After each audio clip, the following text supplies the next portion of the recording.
CNC's Culinary Arts students are putting their artistic talents to work in the most sweet and festive way. More than a dozen gingerbread houses are in different stages of construction, testing the students' creativity and skills. All of their handiwork will hopefully pay off at a silent auction tomorrow. I freehanded the bridge, so to make that curve the exact same as the cardboard, it was really tough.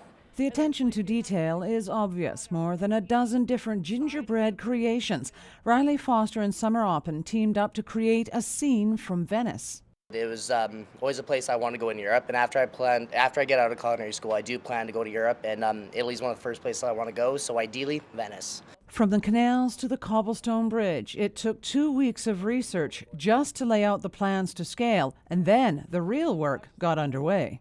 I learned how big the buildings actually look like once you actually cut them out.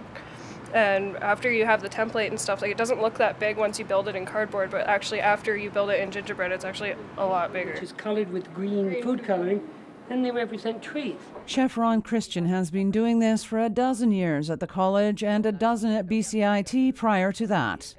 I try to kind of plant the seed and let them go from there. I could say, I want you to build this, or I want you to build that, or I want you to build that. But that doesn't show any thinking on their part, does it? Some may ask the point of such an endeavor for students learning about the craft of fine foods. Is the craft food or is the craft art? Okay, you tell me.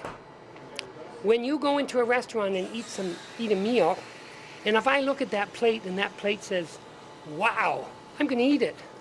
If I go in there and I look at that plate and it says, oh no, is your mouth going to open up and you're going to eat it? So while these students are learning about the importance of being creative in presentation, they also came to appreciate some more basic life skills as well.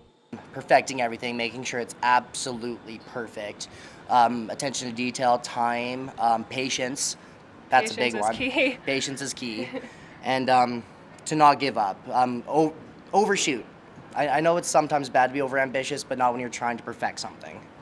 Most of these creations, like the Venice landscape, will be auctioned off. The proceeds will go to the Culinary Club, which will decide what to do with the money, to put it back toward the Culinary Arts program or to a charity.